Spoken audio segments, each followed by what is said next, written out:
Hello, student.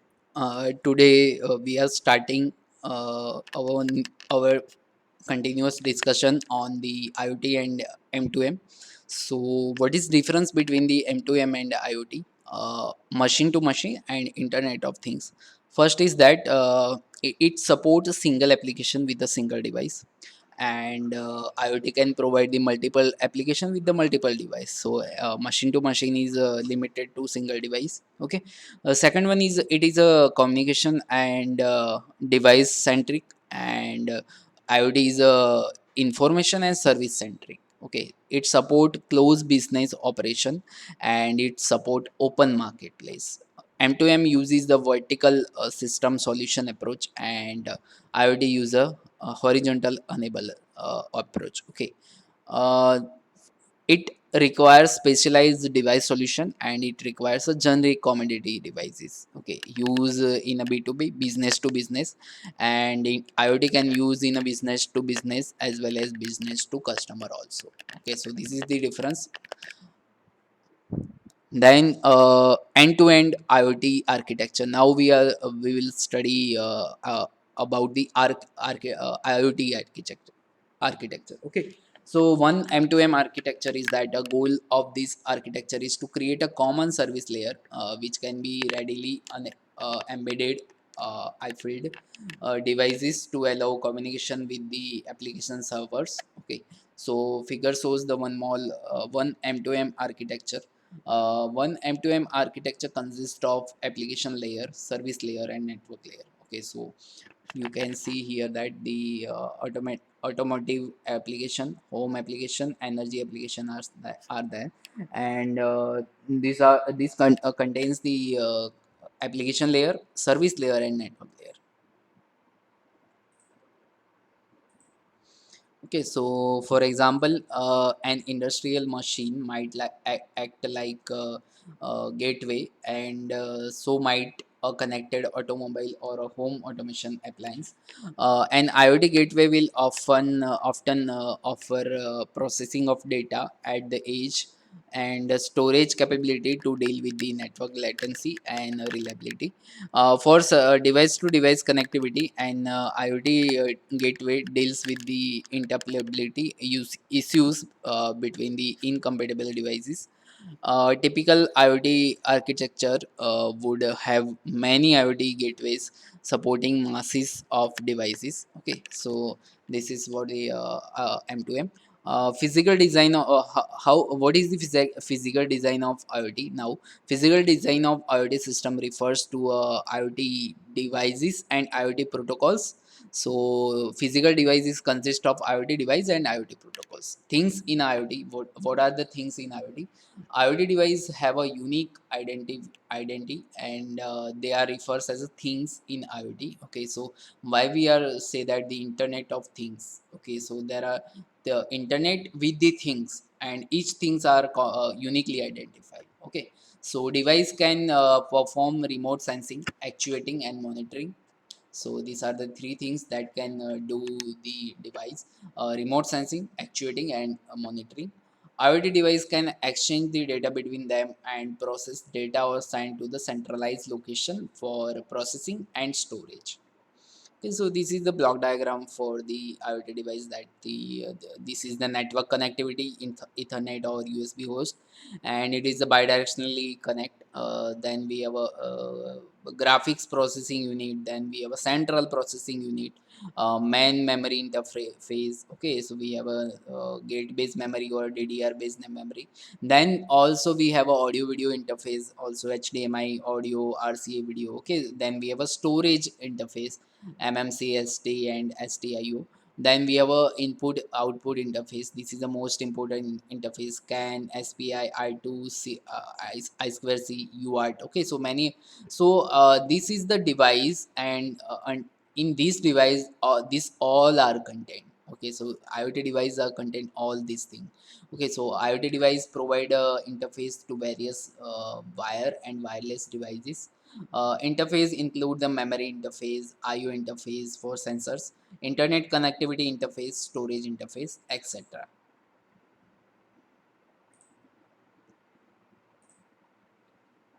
Okay, so using sensors, IoT collects various information like temperature, light intensity, humidity, air pressure.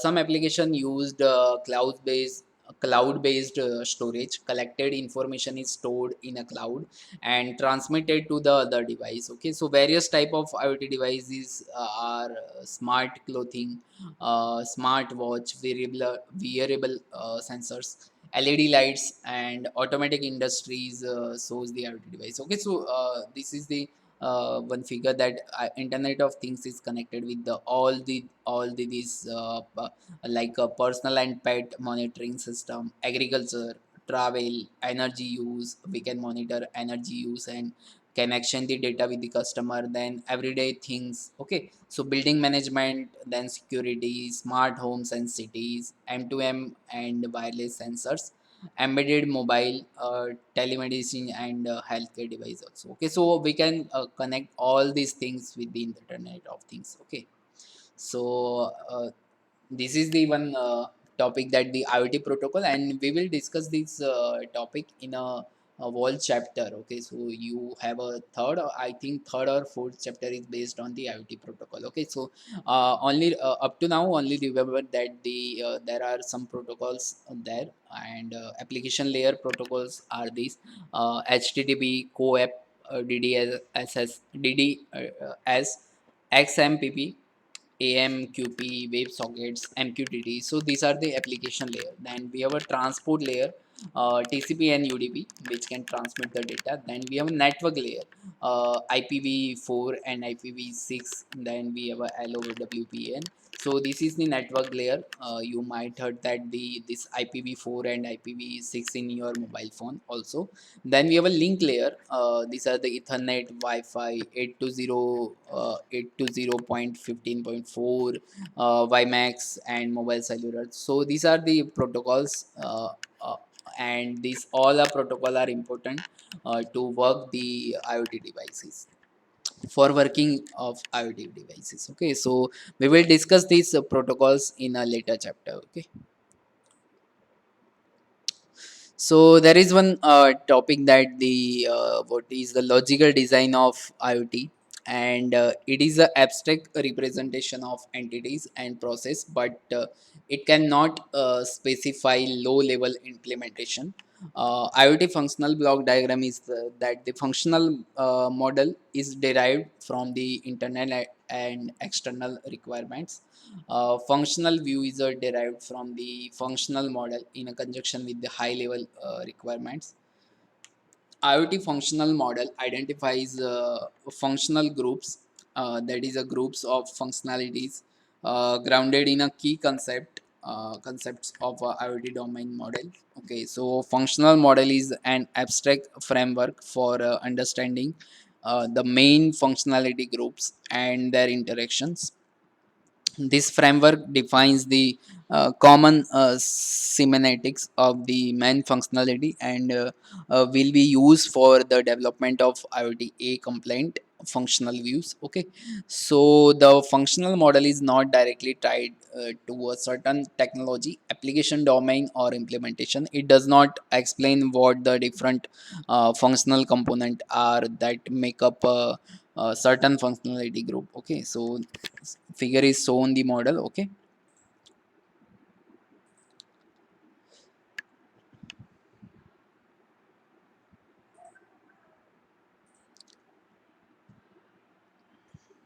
so after that we have one important topic, that IoT levels and deployment templates. Okay, so what is the levels and deployment templates? That the IoT system consists of following component: device, resource, collect, controller, service, and database.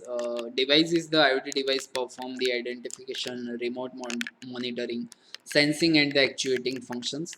Second, resource is a IoT device use the software components as a resource for accessing, processing, and storing sensor information, and it also controls the actuators. Okay, so resource is that the accessing, processing, and storing the sensor information.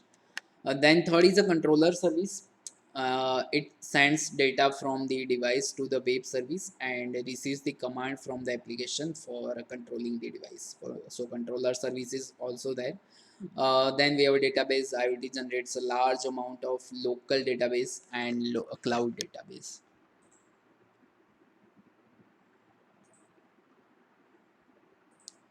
Okay, so fifth one is a web service. Web service acts as a link between the IoT device and application database and analysis components also. Okay, so what is analysis component? And it is responsible for analyzing the IoT data and generate results.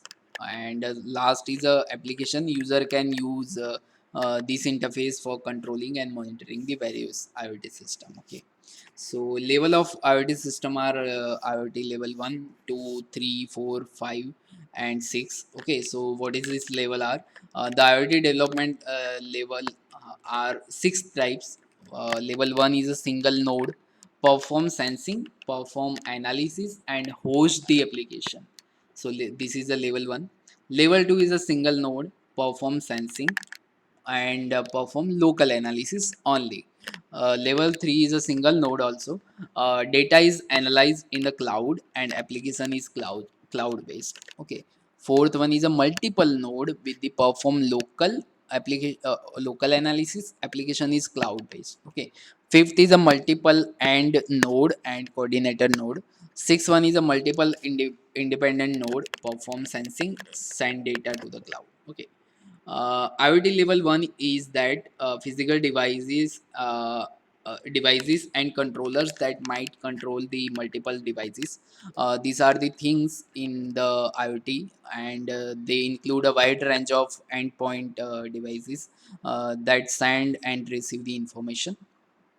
Okay, so IoT level 1 shows the application which is connected with the WebSockets services via WebSocket communication. Then it is connected with the database, and then it is connected with the controller service, then resources and devices. Okay, so all are interconnected, and flow of data is bidirectional. So level 1 IoT system are suitable for modeling low cost, low complexity solution where the data involved is not big and analysis requirements are not computationally intensive. So it is a level 1 IoT device is used for a home automation where there is no any complexity solution, and we want a low cost solution. So IoT level 1 is used for a home automation. The system consists of a single node that allows the controlling the light and appliances in a home remotely. Device used in a system interface with the light and appliances using the electronic relay switches. The status of information of each light and appliance is maintained in a local database, and the controller service continuously monitor the state of each light and or appliance and triggers the relay switch accordingly. So this is level 1 is used IoT level 1 is used for home automation.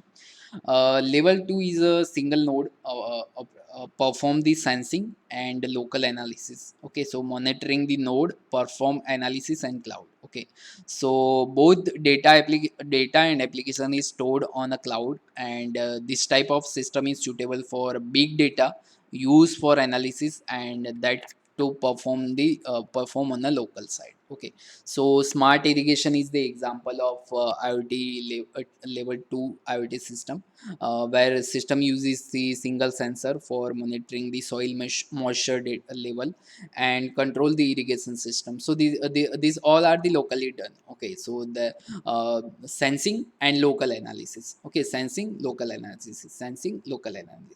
So controller service monitors the continuously the moisture level. If moisture level is drops below the threshold, the irrigation system is turned on and water is pouring to the soil. Okay, so this is the IoT level 2. So first IoT level is for home automation. Second IoT level is for the smart irrigation. Okay, and further we will discuss some level 3, 4, 5, and 6. What are the application of that? This is the it for today, and in next lecture we will see the other level also. So up to now, if you have any kind of doubt related to topic, material or any other, then you can comment it down. And don't forget to write your enrollment number and name on the comment box. It will be counted as your online attendance. Thank you.